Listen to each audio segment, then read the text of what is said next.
Setelah itu kami jadikan Medan Pocong kedua. Beragama tapi nggak paham agama. Air liur anjing, najis. Makan daging babi, haram. Shalom Bapak Ibu yang terkasih dalam nama Tuhan Yesus Kristus. Kita kembali ya untuk bereaction beberapa video. Dalam video ini ada hal-hal yang unik dan juga ada yang menjadi fakta.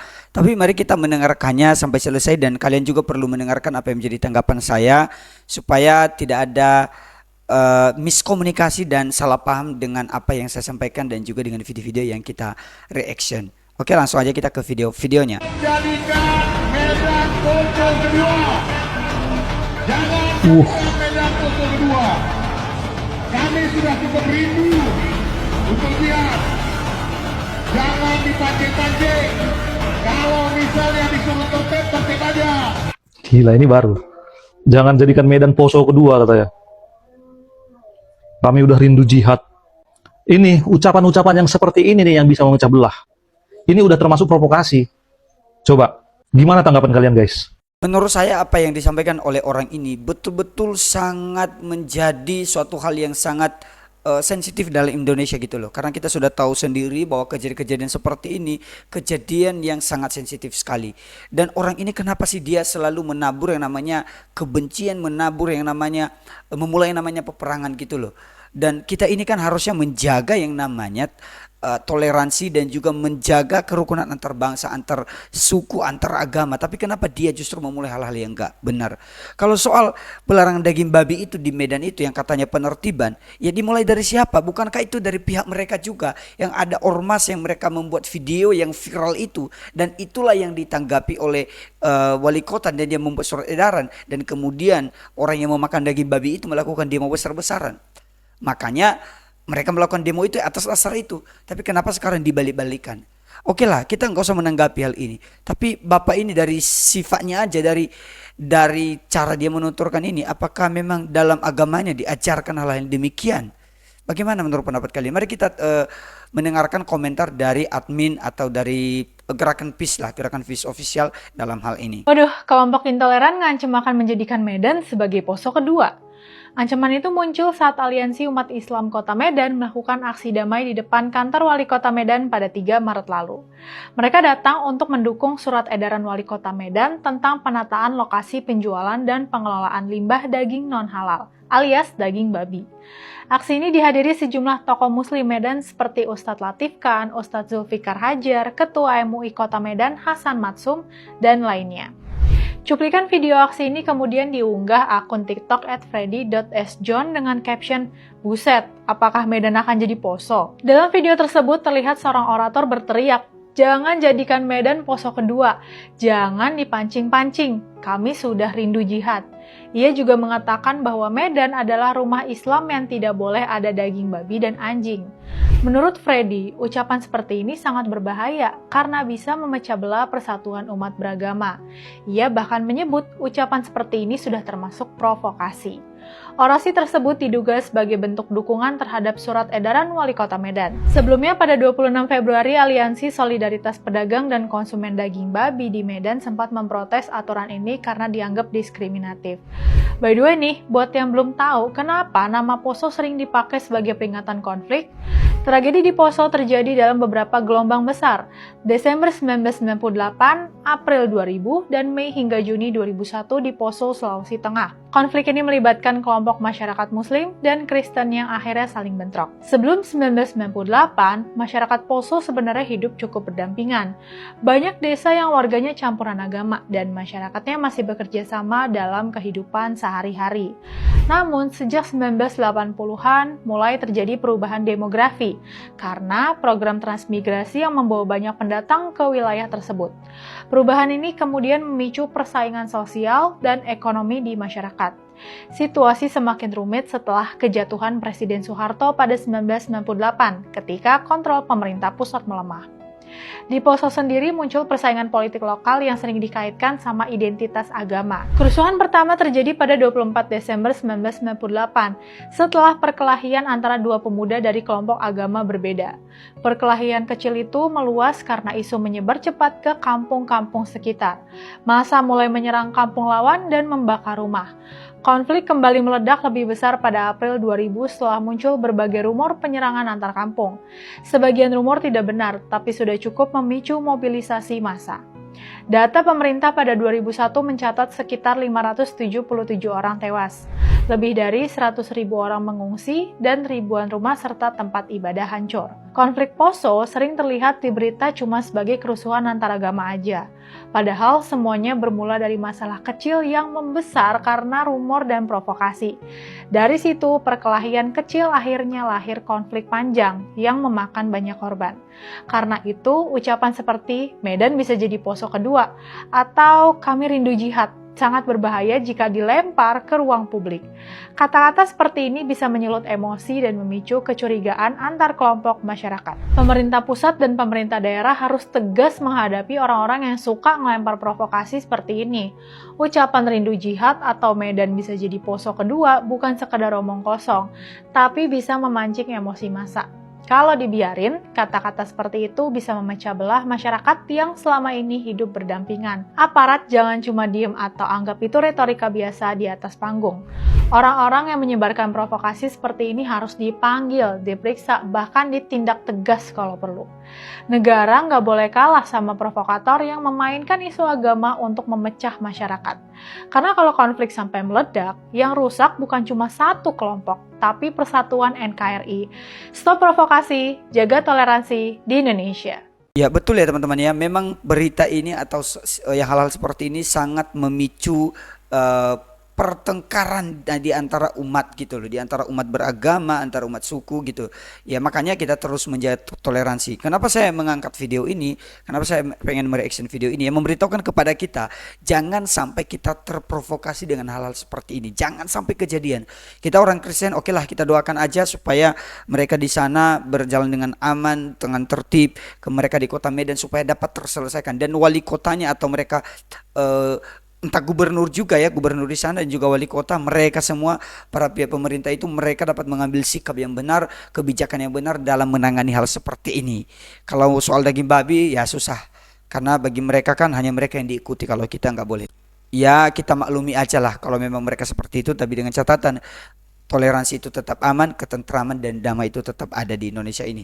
Kita lanjut pada video berikutnya. Saya perlu mengatakan kepada kita semua bahwa persoalan makan daging babi itu bukan masalah orang Kristen.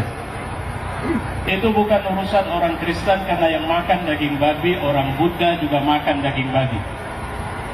Itu bukan urusan orang Batak, karena orang Cina juga makan daging babi. Dan mereka juga jualan daging babi. Dan saya tahu di Medan ini ada pajak yang disebut dengan pajak babi, karena di situ dijual daging babi. Kita nggak punya masalah, karena kita tahu betul bahwa kita sudah mengerti, nggak usah diajari bagaimana bertoleransi. Mereka mau makan yang itu urusan mereka, bukan urusan kita. Tapi ketika mereka mengatakan bahwa masyarakat di Medan ini 50-50 Islam Kristen, maka kita masuk bahwa sepertinya ini sudah menjadi urusan kita. Ketika mereka menyinggung-nyinggung atau membawa atribut agama tertentu kemari, maka itu artinya mereka sudah mengundang kita untuk ikut berurusan dengan keributan yang mereka buat. Dan hari ini kita buktikan bahwa kita ikut dalam urusan ini. Dan kita mau wali kota Medan ini tidak boleh diintervensi oleh orang-orang yang berpikir a priori dan intoleran. Mereka bicara intoleransi, sebenarnya siapa yang intoleransi? Mereka bicara bahwa kita harus membangun kondusivitas kota Medan. Kita lebih mengerti, kalau bahasa Ustadz Heriansa, ini kota, kita di luar tinggal sebagai masyarakat Delhi. Beliau berdarah Melayu. Tapi ketika mereka menyinggung-nyinggung agama dan mereka menjual maka sangat layak kita membeli dengan harga tinggi. Dan harga tinggi bagi kita bukan sekedar bicara harga dalam bentuk uang, tapi dalam urusan membela agama, kita siap mati di jalan Allah. Memang saya tahu mereka ini sekarang sudah bawa-bawa di ranah suku. Tapi ingat, yang memulai itu sebenarnya bukan orang Batak, yang memulai itu bukan orang-orang yang makan daging babinya gitu loh. Kenapa terjerumus kepada hal suku? Karena memang rata-rata yang ada di sana yang menjual daging babi, yang mereka-mereka itu yang yang mayoritas yang orang Batak yang menjual daging babi. Juga walaupun ada suku lain, tapi tetap mereka juga tidak beragama Islam gitulah. Nah sebenarnya ini bukan soal masalah suku sebenarnya. Hanya saja karena memang awalnya itu merujuk ke sana, ya udah hanya orang Batak yang demo, nama orang Batak juga yang mungkin lebih mayoritas di sana. Tapi kalau mau tahu lebih lagi seperti yang saya bilang dari awal, justru dari pihak bapak-bapak inilah. Orang-orang itu saya nggak tahu dari sampai sekarang di mana mereka sekarang itu. Apakah mereka bersembunyi? Kenapa mereka nggak perlu klarifikasi? Karena mereka yang memicukan. Kalau tidak disidak, kalau tidak ditindaklanjuti permintaan kami, maka kami yang akan turun lapangan. Itu bahasa mereka. Saya ingat sekali dalam video itu. Oke, kita lanjutlah pada video berikutnya ya. Setelah itu kami pertanyaan. Informasi kita juga banyak kita pertanyaan, kita buat pernyataan. Setelah itu baru dapat. Enggak.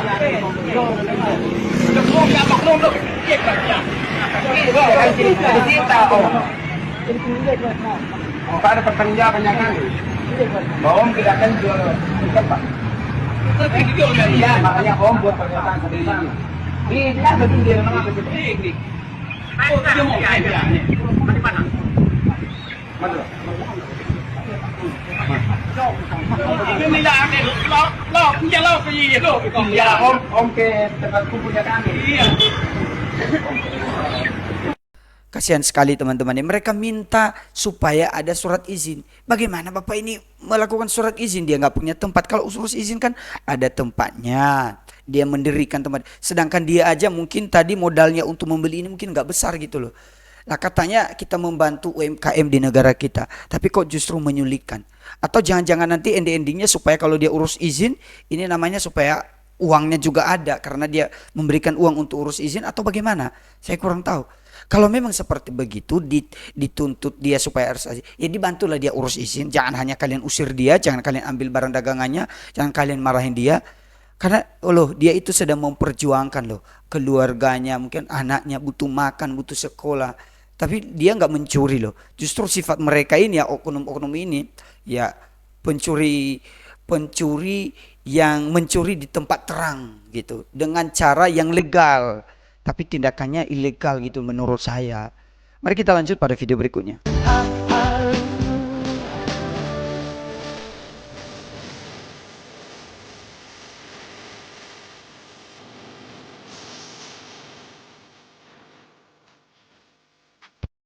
Saya kurang tahu ya ini dalam konteksnya apa, tapi yang saya duga mereka ini mahasiswa, bisa jadi mungkin ada urusan mereka, bisa jadi ada kegiatan mereka di salah satu gereja, mungkin mereka melakukan penelitian atau mungkin mereka lagi KKN tapi memang diundang di gereja. Ya saya kurang tahu soal aturan agama Islam, tapi bagi saya mereka ini adalah orang-orang yang toleransi dan pihak gereja juga membuka pintu untuk mereka tidak menutup pintu. Dan ingat, ini bukan tindakan kristenisasi ya. Ini kalau ada yang komen seperti itu, ini memang agak kurang beradab bagi saya dan kurang toleran gitu loh kalau ada yang bilang itu kristenisasi. Kita lanjut. Beragama tapi nggak paham agama. Air liur anjing najis, makan daging babi haram. Anak orang disentuh tapi nggak dihalalin. Korupsi yuk, ayo. Zina yuk, ayo. Gibah yuk, ayo. Mabok yuk, ayo. Makan daging babi yuk. Astagfirullahaladzim. Istighfar. Saya Islam, itu haram. Istighfar bro. Saya Islam, itu haram. Makan daging babi itu haram. Ternyata baru sadar, nggak semuanya anjing atau babi itu berkaki 4. Ternyata ada yang berkaki 2. Giliran yang menguntungkan baginya, haram pun dihalal-halalkan. Giliran yang merugikan baginya, halal pun diharam-haramkan. Iya apa enggak? Waduh, sindiran ibu ini ngeri ya. Disebut tadi di belakang atau paling terakhir itu ya berkaki 2 gitu. Gimana menurut kalian teman-teman? Memang ibu ini luar biasa, video-videonya juga saya pernah di action sebelumnya ya. Kita lanjut pada video berikutnya.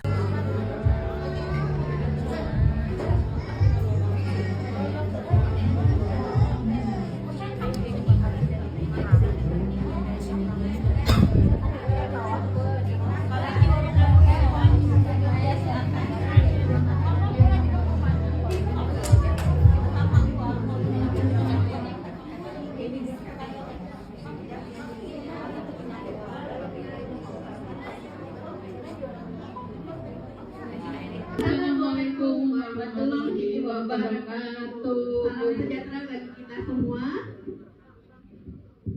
Shalom. Om Swastiastu. Namo Buddhaya.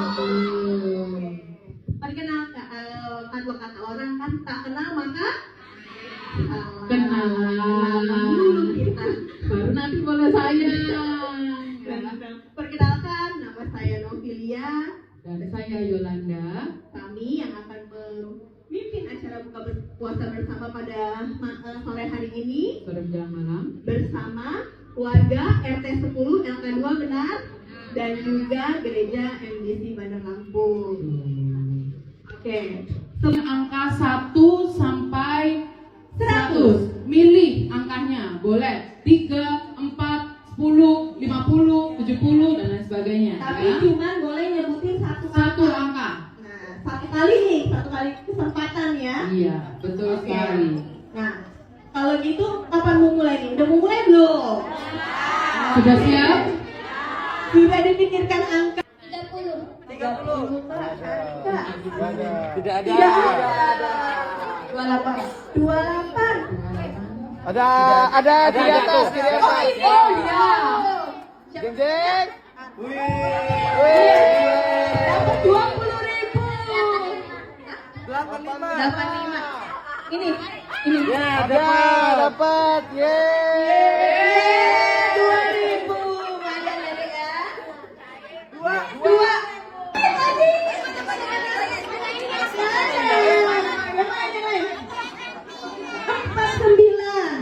Siapa namanya? Hah? Riji. Selamat 40.000 adik. Sekian lama mencoba. Oke, ini udah. Saya kurang tahu ya teman-temannya ini di gereja mana, kemudian yang penting di captionnya itu udah jelas ditulis bahwa mereka bukber, berarti mereka sebelum buka bersama mereka melakukan acara yang seperti ini tadi. Apakah ada di antara kalian yang berpikiran ini lagi tindakan kristenisasi? Tapi yang saya salut dari mereka tidak takut masuk gereja, mereka tidak takut iman mereka goyah, mereka tidak takut dipimpin tadi. Saya rasa bahwa yang mimpin tadi itu kakak itu atau ibu itu dia beragama Kristen dan pasti pihak gereja juga yang melaksanakan, saya yakin hal ini. Tapi yang saya salut mereka tetap masuk, mereka ikuti, mereka nyaman dan damai aja. Tapi bagaimana dengan orang-orang di luar sana yang justru selalu tidak mau menginjakkan kaki ke dalam gereja, tidak mau makan oke lah soal daging babi, tapi mereka tidak lihat, mereka takut melihat daging babi gitu. Tapi untuk teman-teman kita tadi yang ada di video ini luar biasa banget menurut saya. Oke, kita lanjut pada video berikutnya. Tapi tuan-tuan nak tahu tak, di Malaysia kita ni, ni saya sebut umum sebab saya baca ada satu artikel perkongsian daripada orang yang terlibat dalam bidang ni. Di Malaysia kita ni antara negara yang boleh menghasilkan babi yang paling hygiene di dunia. Malaysia. Bahkan betapa bersihnya babi di Malaysia ni lebih bersih daripada daging kambing dengan daging lembu. Tuan-tuan tahu? Ni baru 3-4 tahun ni.